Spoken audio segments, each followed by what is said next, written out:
There we go. All right, guys, welcome to the eighth, maybe ninth, I don't know, edition of the 2 p.m. Sales Espresso Shot. Today, we are going to be talking about how to partner with financial planners and advisors with guest Meredith Moore. Meredith, you want to say hey real quick? Everybody, thanks so much for taking time out of your day, and hopefully, I can provide some value for you and your Oh, business. I know you can. I know you can. So, Meredith, just so you know, this is supposed to be fast, quick paced. We do it in 15 minutes or less every Thursday. So let's just go ahead and dive right into it. No slides or anything today. It's going to be a simple Q&A. But hey, guys, if you're not connected with me, scan that QR code real quick. Join me. I'll give you Meredith's contact information at the end. And that way you can also get in touch with her if you have additional questions, or perhaps you want to hire her. So, oops, we went too far. Okay, so Meredith, let's start off. You Yep. get called all the time, I'm sure, by people looking to add you to their referral network, right? And I'm guessing, and please correct me if I'm wrong, that a lot of those efforts are pretty weak. Is that a fair statement? Actually, the funny thing is, for your MLOs, I never get approached. What?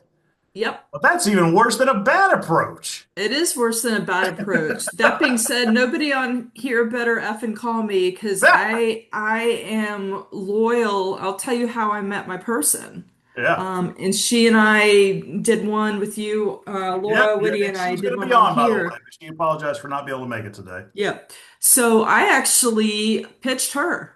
She Is was that one of the top right? mortgage brokers in Georgia, and I called on her, and it took me 4 years to finally meet her. We became friends first, Yeah, because especially when you're dealing with higher net worth and high performers, people don't want a transaction, they want a relationship. for sure.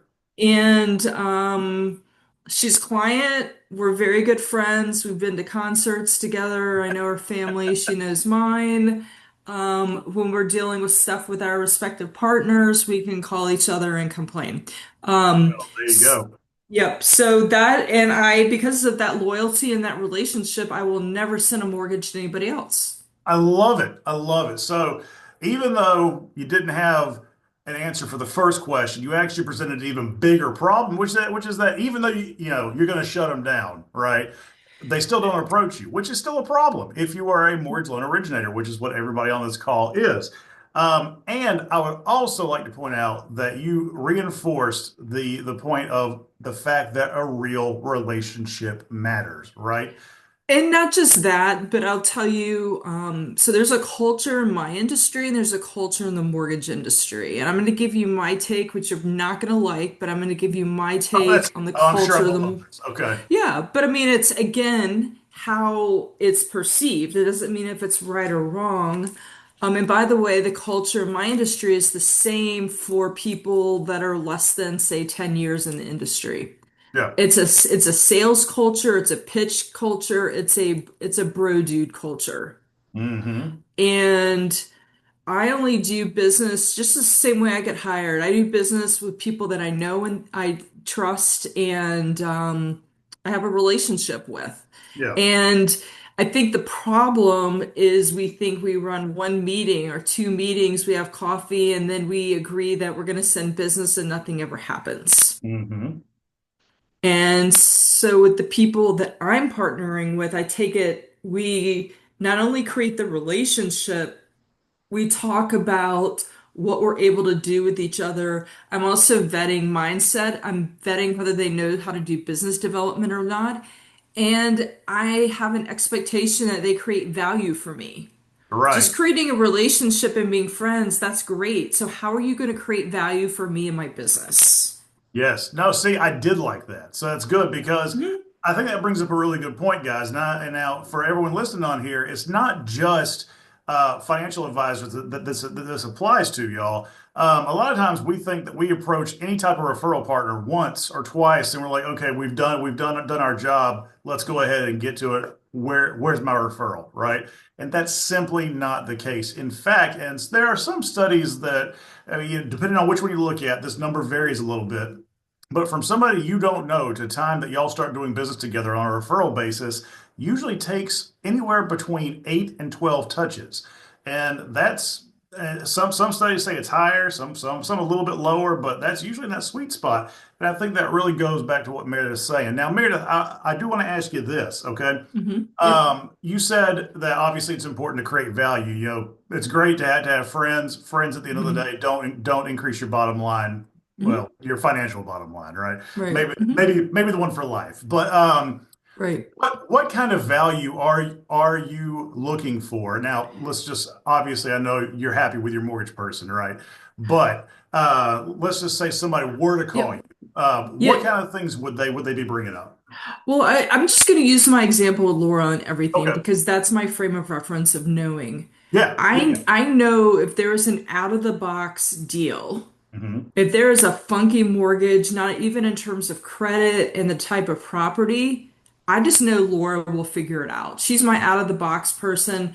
I've had long ago, I've had cases that I would send to multiple people, and she was always coming out on top. And so I don't have to, I implicitly trust her, and she'll probably know the exact numbers, but I would be surprised if I've sent her any less than $25 million of loans.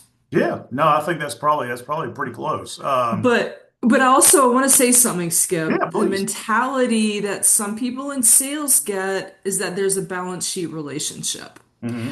I send 60 to $70,000 of service fees to trust and estate attorneys, but they're not going to send me stuff back. Their main people for sending them business are financial advisors, and I'm okay with that.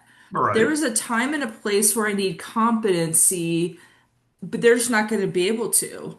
Yeah. Meanwhile, family law attorneys can feed me all the time with divorces and things like that. Hmm. And Hmm. it's tough for Laura to send me business. Yeah. It's just kind of how she's positioned with the client, and that's okay. I'm not worried about that.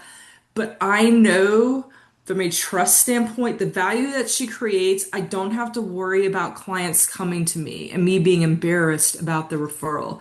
I've been fired by two clients over CPA referrals. Oh no, seriously? Yeah, Uh, very, very seriously. And okay. I'm So I'm what? still So angry about it. Yeah. yeah, I'm sure you are. So let's talk about that. I mean, obviously we don't have CPAs on the call, but still, what were the issues They weren't timely, there? they Hmm. overbilled, and they didn't like them. Well, yeah, okay, that will. And so back to vetting partners. I'm vetting for competency, I'm vetting for their ability for business development and just how they're wired. Yeah. And as this group may or may not know, when you start dealing with higher net worth people, there's a service model that is expected. Hmm. And I gotta make sure that my partners have the staffing and the everything to support that same level of service. Yeah. So if I'm hearing you right, we've got a couple of things so far that are big takeaways. One is to be sure that your style of business and your potential referral partner style of business matches up well.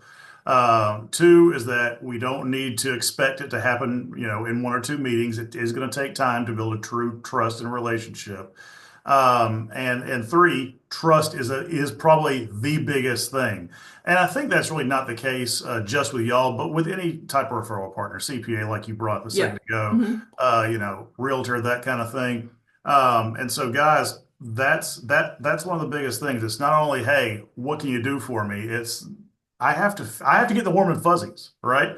I got to know that whoever I send you and vice versa is going to get taken care of, and that is the effort. What so Meredith? What are some of the and please feel free to use Laura as Yep.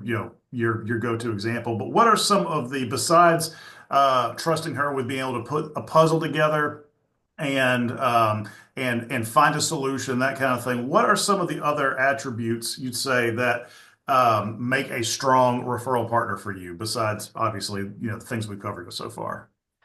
Um, it's also like I send them a case. Hmm. The other thing that I'll say, Laura's good about it, but other folks I've seen in other industries are not. I have yet to get a handwritten note from another vendor. Like I know for me, we sent out over 100 handwritten notes last year, Wow. and Yeah, I mean, but it's how I show gratitude. Hmm. And if they are going to, the cost for me to get one client is almost $15,000. And if I Hmm. can have a referral partner that can feed me 5 to 10 cases a year, that's good for my family. Yeah, that's And so great. I'm always studying on how to create that right reciprocity Hmm. and the right relationship and what needs to happen in the relationship for them to know that I'm grateful for what they do. And but I really want the same thing for somebody to get my attention. Hmm. They're showing that gratitude constantly, not in just what they're Yes. saying, but in what they're doing. They're letting me know how the case went, and if it Mhm. wasn't a fit, why wasn't a fit? What did they do with it? Yeah. Just because something's not a fit now doesn't mean it won't be later. That again goes back to the constant, keeping in touch and everything. I love the handwritten note. That's something that I teach quite often, and especially these days where we live in the AI world where people send out, 1,000 emails and they all sound the same because everyone's using the same AI engines, that kind of stuff. Getting that handwritten note is a big deal. I know like you said, it sounds so simple. But yeah, it does make a difference. It really, really does. All right. So Meredith, we are about 11 minutes in. So I want to take the last couple of minutes. I want you just to share with the group anything that you think they should know when approaching potential financial advisor referral partners. I'd want to know who their client avatar is. Yeah. Like, I So mean, they're are yeah, they their living in ideal client. 200, Yep. right, like $250,000 homes or $1 million homes? Mhm. I would also encourage you to understand what lifetime value is Ooh, I on a like new that. client. I like that. So if you're refining $1 million home, say 5 times over the course of 15 years, I'll let you guys do the math on your comp. I don't even know what your comp is on it, but I'm always looking at lifetime value. So that Hmm. goes back to why understanding their avatar is important. I want to understand how they're doing business development to get new clients Hmm. Hmm. because that's going to tell me how sophisticated their business is or is not. Are they Right. just hitting the pavement and passing out flyers with what rates are? God, That's if not anyone on who that I call want is to do doing business that, with. oh Yeah, man, please just keep it yourself. right. Yep. So like it's I've like a series of questions if Yeah, I'm trying to partner with another yeah, provider where I understand about their business, I understand their service model, and I want to understand the pain points. yeah, Like yeah. so for advisors, if we're building if you have somebody that's selling product and they're an advisor, Hmm. that's a very different advisor where I'm building balance sheets and running cash flow scenarios, whether somebody has enough money to retire. So I have a very different business. So I Hmm. would want to understand with that advisor what their business model is. What's their scope? What are they providing to their clients? Because if they're updating balance sheets, they know exactly how much that house is worth. They know exactly what the mortgage is. They're going to have the statement on the mortgage. I love it. Yeah. If I'm a mortgage broker, those are going to be the advisors that I want. Hmm. Yeah, see, yeah, it kind of goes back again to something that we've talked about on previous calls, y'all. So the ones that are repeat visitors, it's like, the questions you ask matter. It's because if you're just showing up and throwing up, that's not going to be a recipe for success for a bunch of the different reasons that we said here. All right, Meredith, we've got 60 seconds. Give me Okay. one last good takeaway. Be intentional with who you're calling on. I come back to lifetime value of one client. I would challenge everybody here to figure out what the lifetime value is of one client in your business from a revenue standpoint. And then even if it takes a little bit longer to get to that client or get to the right advisor that sees those clients, what is your process to do it? What is conversation one? What is conversation two? What is conversation three? I love it. Fantastic. And guys, by the way, if you need help building those sequences, please let me know because, you know, I heard that I'm in that business of helping you out to do that. So I love it. Meredith, thank you so much for spending a few minutes of your busy day with us. I really appreciate it. Yeah, I'm sure that you and I'll talk again soon. All right. Wonderful. Thank you, everybody. Thank you for your time. All right, guys. Have a great day. Bye-bye.